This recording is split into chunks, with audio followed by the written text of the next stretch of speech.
All right, yogurt making, y'all. It is time. So the only things you're really going to need is a decent sized pot, milk, depending on how much you actually want to make. It really doesn't matter. I prefer to make a lot because we go through it. This is a gallon. And just for y'all's reference, some plain yogurt, preferably Greek. It can be any type of yogurt. And it's really no bigger than this. You actually don't need even this much, but this is what we got. Just want to show you. And then for future reference, you will not have to buy that. You'll just have to buy the milk. The first thing you do, I prefer to have a non-stick type of pot. It also needs to have a lid. You'll understand the non-stick part in a little bit. It just makes it a lot easier for cleanup. You're going to want to take your whole gallon of milk or half gallon, how much you're doing, and you're going to pour it in, all of it.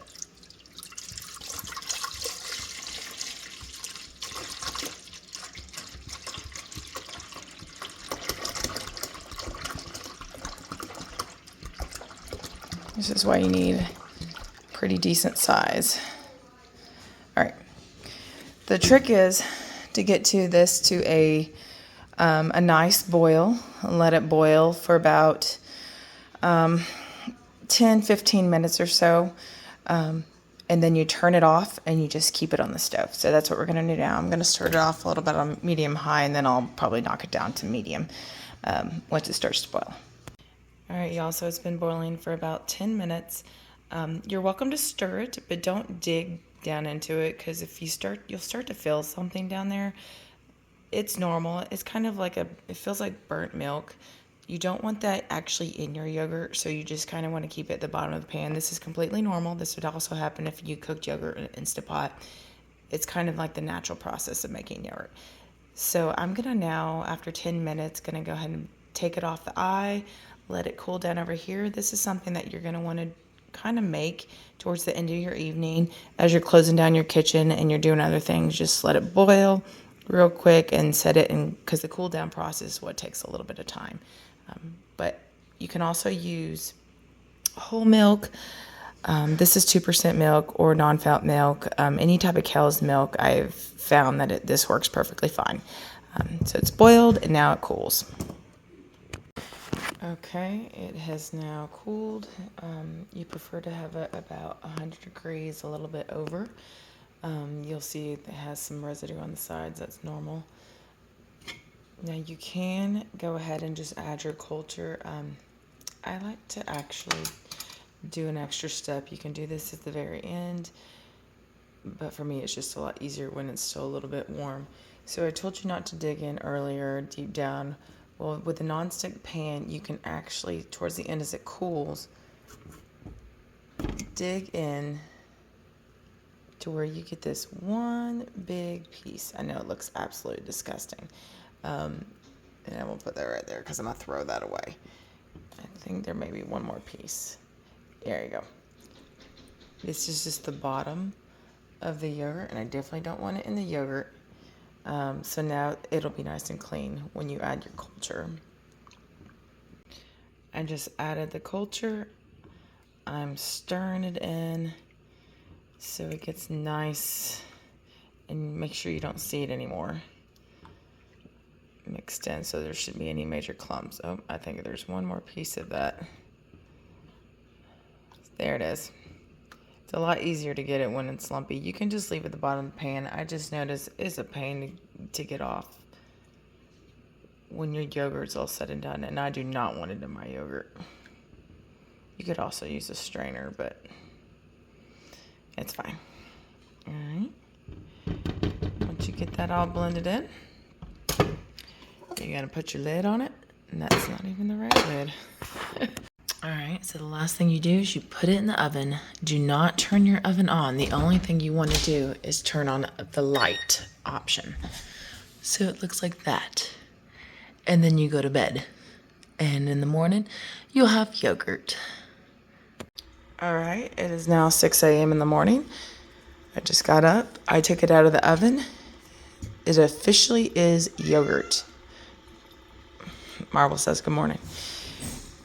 If you haven't realized that the heat source from the light in your oven is what causes it to slowly turn into yogurt. So the next step that you're going to have to do, you can either, if you like runnier yogurt, then it's ready to go. You just need to pour it in a bowl and put it in your refrigerator. I prefer to have more of a custard, like Greek style yogurt. So I go through one more step before it's officially yogurt that I want. So what I do is I use some form of large bowl. You put a little, for me, it's just easier to put a little cup. I also am a working mother, so this is something that I just set in the morning and then I throw in my fridge and I worry about it when I get home from work. You also need a strainer. I've noticed for me, my salad spinner actually is the perfect setup for it. And then I also layer this is a flour cloth. You can also use like a cheese strainer or just something lightweight. It definitely needs to be cleaned because you're going to pour your yogurt into this. All right, so I poured it in here. It looks kind of like this. You'll want the liquid to drain through the holes. That's why a thin cloth is kind of needed versus like a thicker towel. So what's draining is actually called whey. It's a very good source of protein. It's yogurt whey. I would highly recommend you not throw it away when you're done with it. I would bottle it up. You can put it in your smoothies, give it to your animals. Very healthy, kind of like liquid gold. But what it'll do is I will wrap this up, and I just throw it in my fridge until I come home from work. This probably only takes about an hour or two, depending on how thick or thin you want your yogurt. I just wait till I get home from work, and then I make the consistency that I like for yogurt. So, all right, go throw it in your fridge. All right, so I just got home from work. I just transferred the yogurt from the sack to the bowl. This is kind of what it looks like. It's definitely very thick. You could technically eat it as is, but I do like to add some of that whey back. This is the whey. This is that you add back to it depending on how much you want and how thin or thick you want your yogurt to be, and then you'll be done. All right, so I added about a cup of whey back in to, I didn't really estimate, I'm guessing a cup, but I still like mine quite thick, and to be honest, it needs to be mixed a little bit more. But this is plain Greek yogurt.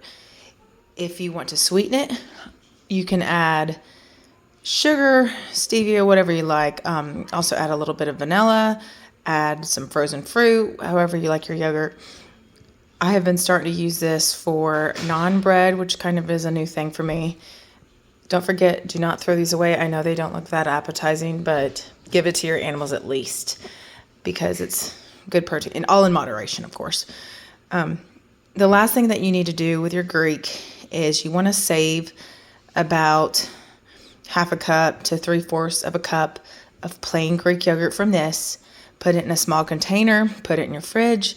So when this is gone, you want to go buy some milk, and then you can use that culture to make new yogurt for the next week or so.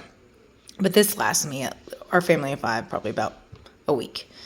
But all right, well, I hope you at least try it out. I promise you it's quite simple.